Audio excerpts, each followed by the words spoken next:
progress. तो correlation chapter है, जिसमें कोरिलेशन हमारा क्या होता है। It is a relation between two variables. दो वेरिएबल्स के बीच में जो रिलेशन होता है उसे हम कहते हैं कोरिलेशन।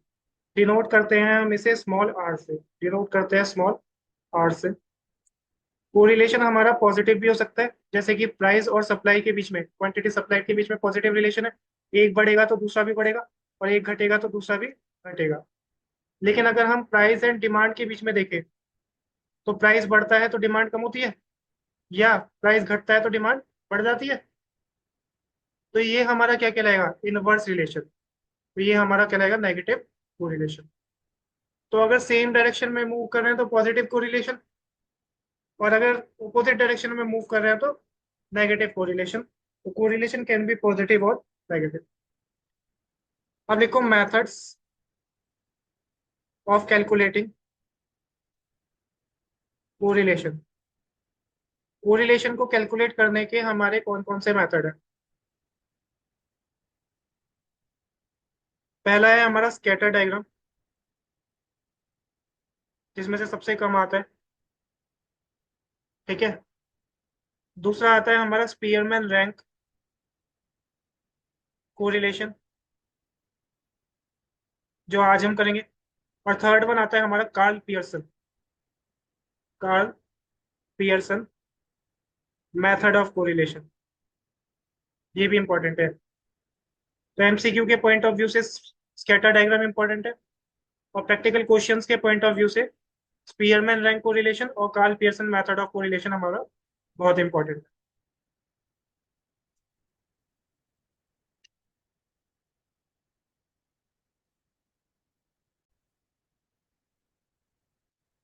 अब लिखो सबसे पहले स्पीयरमैन रैंक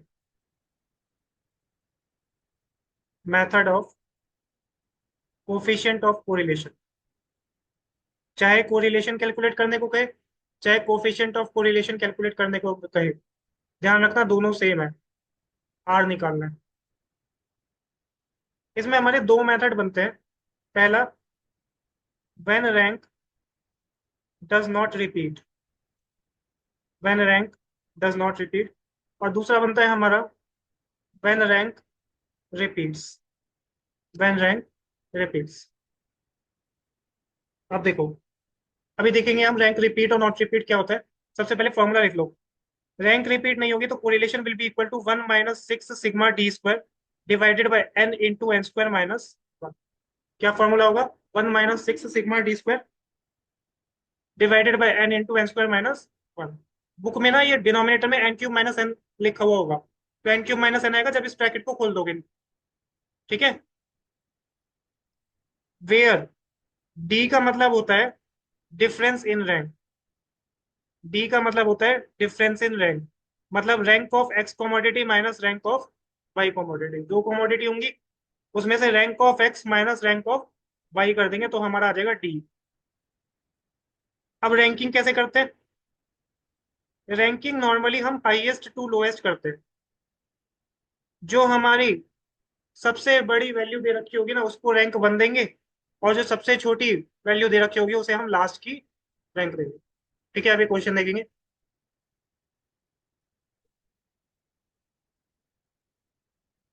अब सपोज करो हमारी रैंक रिपीट हो रही है।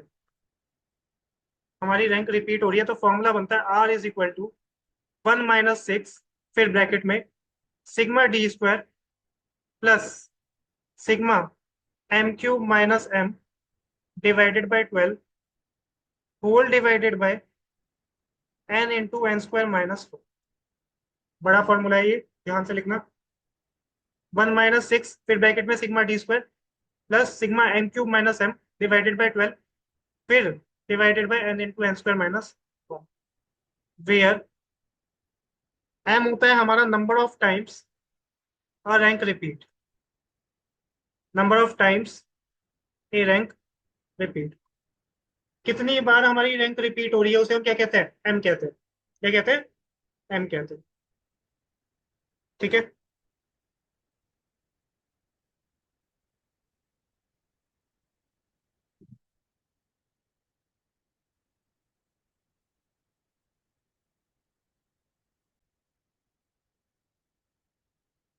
अब देखो, एक एग्जांपल लेते हैं।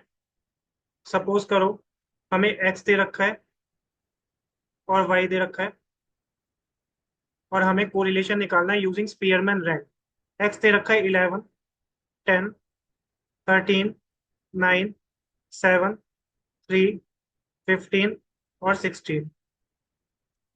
वाई की वैल्यू हमें दे रखी है 21, 25, 23, 27, 16, 9, 16 के बाद 19 कर दो, 19, 11 और 30। हमें स्पीयरमैन रैंक मेथड यूज करके निकालना है कोफिशिएंट ऑफ कोरिलेशन। ठीक है, अब देखो कैसे करेंगे। सबसे पहले हम इसमें लिखेंगे RX। RX का मतलब है रैंक ऑफ एक्स। फिर लिखेंगे हम RY। RY का मतलब क्या होगा? Rank of Y. अब मैंने रैंक क्या बताया था? हाईएस्ट टू लोएस्ट ले लो। एक्स में सबसे बड़ी वैल्यू किसकी है? एक्स में सबसे बड़ी वैल्यू 16 है, तो इसके सामने लिख दो रैंक 1। उससे छोटी वैल्यू 15 है, तो लिख दो रैंक 2। उसके बाद 13 रैंक 3, फिर 11 रैंक 4, फिर 10 रैंक 5, फिर 9 रैंक 6, फिर 7 रैंक 7, और 3 हो जाएगा रैंक नंबर 8। ये आएगा। रैंक ऑफ वाई में सबसे पहले हाईएस्ट कौन सा है? 30, तो रैंक 1। उससे छोटा 27 रैंक 2, 25 रैंक 3, 23 रैंक 4, 21 रैंक 5, 20, इसके बाद हमारा 19 रैंक 6, 16 रैंक 7 और 11 रैंक 2। क्या इसमें हमारा कोई भी डिजिट एक्स वाई में रिपीट हो रहा था? इसलिए हमारी रैंक भी रिपीट नहीं हुई। तो ये हमारा बन गया केस नंबर 1, जब रैंक रिपीट नहीं होती है। अब निकालेंगे डी। डिफरेंस कैसे निकलेगा? Rank of X minus rank of Y. Rank of X minus rank of Y कैसे निकालेंगे? पहले में रैंक ऑफ एक्स 4 है, रैंक ऑफ वाई 5 है, तो 4 माइनस 5 इज इक्वल टू -1। इसके बाद 5 माइनस 3 2, 3 माइनस 4 -1, 4, 0, 2 -6 और फिर 0। फॉर्मूला क्या था जब रैंक रिपीट नहीं होती है? 1 - 6 सिग्मा डी स्क्वायर। तो डी निकाल लिए। अब बहुत से बच्चे पता है क्या करेंगे? इसका टोटल कर देंगे और सिग्मा डी स्क्वायर कर देंगे। ऐसे नहीं करना। पहले सबका इंडिविजुअली क्या निकालो? D square. सबका इंडिविजुअली क्या निकालो? D square. 1 का स्क्वायर 1, 2 का स्क्वायर 4, 1 का स्क्वायर 1, 4 का स्क्वायर 16, 0 का 0, 2 का स्क्वायर 4, 6 का 36 और फिर 0। अब ये आ जाएगा सिग्मा डी स्क्वायर। कितना आ रहा है? 62। अब लगा दो। Correlation is equal to 1 - 6 sigma D square divided by N into N square minus 1 - 6 into sigma D square कितना है? 62 डिवाइडेड बाय इसके नीचे करना। एन कितना था? Number of observation 1 2 3 4 5 6 7 8। एन हो गया हमारा 8, डिवाइडेड बाय 8 इंटू 8 का स्क्वायर माइनस 1। इसे सॉल्व करो, बॉड मास लगा के सॉल्व करना। तो ये हमारा आंसर आ रहा होगा 0.26। देखो कैलकुलेट करके।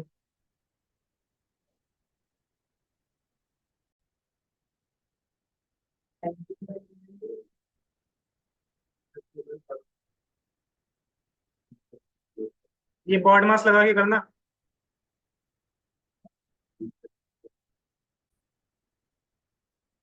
अब एक एग्जांपल लेते हैं जिसमें रैंक रिपीट होगी। ठीक है, तो यहाँ पर टेबल बना लो।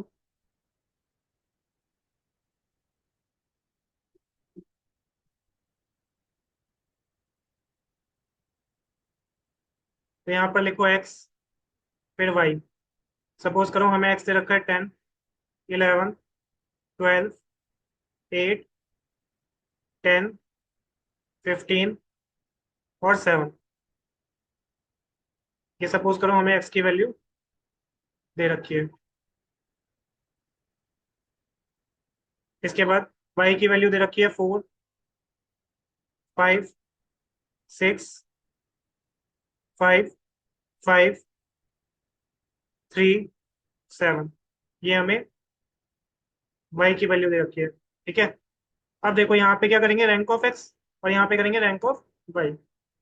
रैंक ऑफ एक्स के लिए सबसे पहले सबसे बड़ी वैल्यू कौन सी है एक्स में? सबसे बड़ी 15 है, तो 15 के सामने रैंक लिख दो 1। फिर 12 के सामने रैंक 2। फिर 11 के सामने रैंक 3। अब देखो, अब क्या हुआ, 10 यहाँ भी आ गया और 10 यहाँ भी आ गया। इसका मतलब रैंक कहीं ना कहीं रिपीट होगी, क्योंकि ऑब्जर्वेशन रिपीट हो रही है। अब देखो, फोर्थ और फिफ्थ रैंक पे आ रही है ना? 1 2 3 के बाद रैंक 4 और 5 आएगी ना, 2 बार रिपीट हो रहा है। अब इसे मैं 4 दूंगा तो इसे 5 देना पड़ेगा, और अगर मैं इसे 5 दूंगा तो इसे रैंक 4 देना पड़ेगा। अब किसको क्या दूं, बड़े कंफ्यूजन की बात है। इसलिए ये 10 और 10 जो रिपीट हो रहे हैं, कौन सी दो रैंक पे हो रहा है? फोर्थ और फिफ्थ रैंक। तो मैं क्या करूंगा, fourth plus fifth divided by 2 करूंगा। तो 4 + 5 डिवाइडेड बाय 2 कितना आ रहा है? 9/2, 4.5। तो इसको भी क्या दूंगा, 4.5 रैंक, और इसको भी क्या दूंगा, 4.5 रैंक। समझ आया? अब देखो यहाँ पे क्या गलती होगी। अब बच्चे क्या करेंगे कि सर 4.5 है, मतलब नेक्स्ट रैंक क्या होगी, 5 होगी। नेक्स्ट रैंक क्या होगी, 5 होगी। नहीं, फोर्थ और फिफ्थ रैंक यूज हो चुकी, क्या बन गई, 4.5। तो नेक्स्ट रैंक फिफ्थ नहीं होगी, नेक्स्ट रैंक कौन सी होगी, सिक्स्थ होगी। फोर्थ और फिफ्थ रैंक तो यूज हो चुकी ना, किस में कन्वर्ट हो गई, 4.5। तो नेक्स्ट रैंक 5 के बाद क्या होगी, सिक्स होगी। 5 मत लिख देना, यहाँ गलती होती है। तो अब क्या बचा, एट्थ को दे दो सिक्स रैंक, और सेवंथ को दे दो सेवंथ। समझ आया? Rank of Y, rank of Y में हाईएस्ट क्या है, 7 वन रैंक, फिर 6 रैंक 2। अब देखो, 5 3 बार रिपीट हो रहा है, ध्यान से समझो, 3 बार रिपीट हो रहा है। इसका मतलब कौन सी 3 रैंक है जहां पर रिपीट हो रहा है, third plus fourth plus fifth rank. 5 जो रिपीट हो रहा है, वो 3 रैंक कौन कौन सी दे सकते हैं, 3 4 5। अब लेकिन दिक्कत की बात है कि किसको 3 दे, किसको 4 दे, किसको 5 दे। तो अगेन क्या करो, एवरेज निकाल दो, 3 + 4 + 5 डिवाइडेड बाई 3, क्योंकि 3 है इस बार। एवरेज करने के लिए जितनी ऑब्जर्वेशन है उतने से डिवाइड करेंगे ना, डिवाइड बाई 3 कितना आ रहा है, ये आ जाएगा हमारा 4। 11 डिवाइडेड बाई 3 कितना आ जाएगा, 4। अब क्या करो, यहाँ भी 4 दे दो, यहाँ भी 4 दे दो, यहाँ भी 4 दे दो। समझ आया? अब नेक्स्ट रैंक 5 होगी, नहीं, 3 4 5 तो खत्म हो गई, नेक्स्ट रैंक क्या होगी, 6 होगी। तो इसको 6 और इसको 7। समझ आया? अब निकाल दो D, rank of X minus rank of Y. फिर निकाल देना डी स्क्वायर। तो रैंक ऑफ एक्स 4.5 -6 -1.5, इस तरह से कैलकुलेट करोगे तो -1 0 2 0.5 -6 6 आ रहा होगा। और यहाँ पे करोगे डी का स्क्वायर, तो 1.5 का स्क्वायर, माइनस माइनस प्लस हो जाएगा,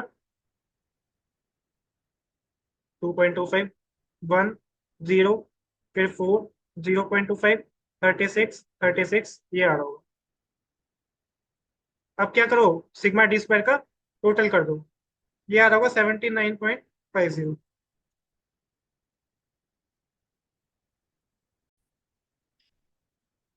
अब मैंने बताया था, जब रैंक रिपीट होती है तो फॉर्मूला लगता है 1 - 6 sigma D square plus m³ - m divided by 12। उसके बाद divided by n into N square -1। N का, m का मतलब क्या होता है, m का मतलब होता है number of times rank repeat. अब देखो ये वाला जो पोर्शन होता है ना, जब रैंक रिपीट है तो इसको अलग से कैलकुलेट कर लो, इसको क्या कर लो, अलग से, कि जिससे कंफ्यूजन ही क्या हो जाए, दूर हो जाए। अब मैं निकालता हूँ ये m³ - m divided by 12, number of times a rank repeat. X के केस में कितनी बार रिपीट हो रही है रैंक, देखो यहाँ पे, एक और दो। एक्स के केस में कितनी बार रिपीट हो रही है, तो एम क्या होगा, m2 होगा। यहाँ पर सिग्मा लगना था, तो यहाँ पे हो जाएगा 2 का क्यूब -2 डिवाइडेड बाई 12, ये होगा। अब मेरे को बताओ वाई के केस में कितनी बार रिपीट हो रही है? वाई के केस में हमारी रिपीट हो रही है 3 बार। 1 2 3। तो एम क्या हुआ? 3।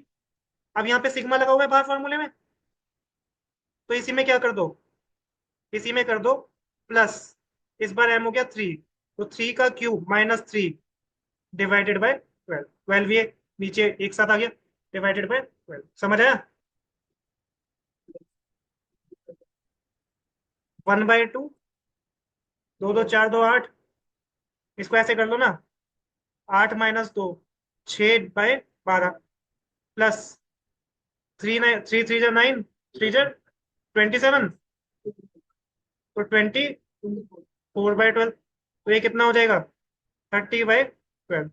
इसको काट के कितना आएगा? 2.5। ये समझ आया? अब इस फॉर्मूले में पुट कर दो। 1 - 6 सिग्मा डी स्क्वायर कितना आया था? 79.50 प्लस m³ - m/12 कितना आया? 2.5 डिवाइडेड बाय n कितना था नंबर ऑफ टर्म्स?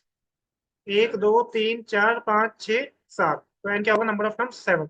7 × 7 का स्क्वायर -1। बॉड मास लगा के इसे सॉल्व करो, तो हमारा आंसर आएगा 1 - 6 × 82 डिवाइडेड बाय, ये आ रहा होगा 7 × 48। तो -0.46 आ रहा होगा, नेगेटिव कोरिलेशन -0.46।